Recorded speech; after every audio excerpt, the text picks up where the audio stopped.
My story of gang stalking picks up. We have actually resigned from my job now from this company that I believe is involved in my targeting. I think it's very clear. I didn't know at the time. It became, I knew they were kind of somehow involved in my targeting, and at first it was only limited to the office. So it was people saying stuff that I was doing on the screen. It was clear that they could see whatever I was typing on the screen.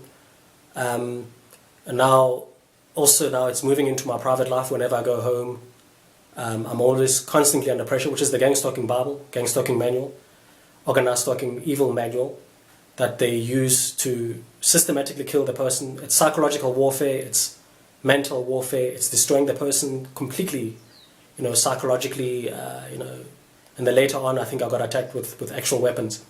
But this time around it started off at the office, and then it was over, I think by the third month that I had resigned from my job. It was sort of leaping into my personal life as well. I resigned from my job, but I still had stuff to complete, so I couldn't just leave. I also wanted to just keep my own reputation in the industry and not, and at least build up a good reputation, build up a good relationship with my manager, not to just leave. So I resigned and managed to stay on in this company for probably 5 months. 5 months after my initial resignation, just so that I could get a couple of things done. So now in my private life, there's a lot of pressure.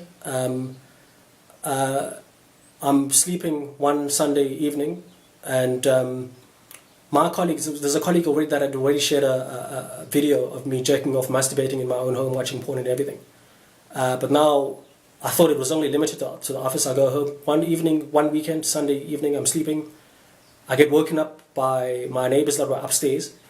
It looks like they were having a party, but I don't know if they deliberately woke me up so that they could hear that they're talking about me masturbating, and they kind of went into, they spent like a whole hour like talking about me and making sure that I'm aware that they can see what I'm doing in my own house.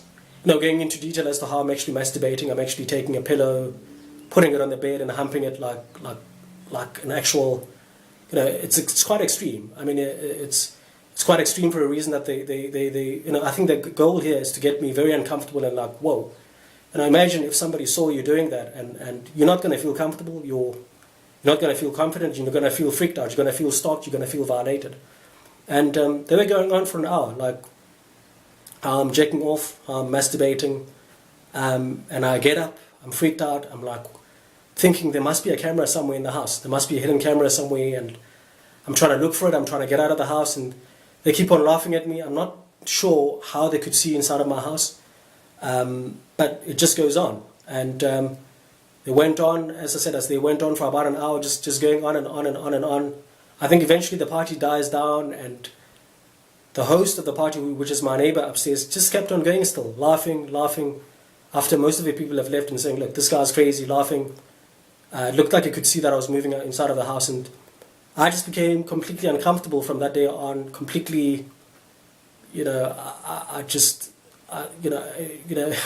obviously freaks you out. It makes you feel uncomfortable, and it didn't stop from there. It didn't stop with my one neighbor upstairs, and I'm walking in the street trying to take a walk. A stranger just out of the blue comes up making the masturbation sign, jerking off sign. It's like, oh, okay. Try to ignore him. Weeks later, I'm taking a walk on a Sunday afternoon. I'm walking past this bar, and I think there were a couple of people sitting there, quite a lot of people. There must have been like 50 or 30 people. And I think they were instructed, there must have been the whole thing might have been orchestrated. They would have been told that, look, this guy is going to come here, and when you see him, just laugh at him. Just streak out and just laugh at him. I went past, and obviously they did that. They laughed, and just to make sure that I could see that they watching me. And so all these strange events are piling up in my personal life as well, not only in the office, but wherever I go, wherever it is that I'm going now. It's exactly what gang stalking is. It's exactly what organized stalking is. It's using the manual, almost every trick in the book. Like make sure, and it's surveillance is one of them. Make sure the guy's under surveillance. Make sure that you've got some kind of hidden video or some kind of recording. Make sure that you make the victim feel violated, make the victim feel that he's being watched. And obviously that's very uncomfortable. If you go to the toilet and you know somebody's watching, you're going to feel very uncomfortable. And it's not going away. And this is going on and on and on and on for months. And here, there I was.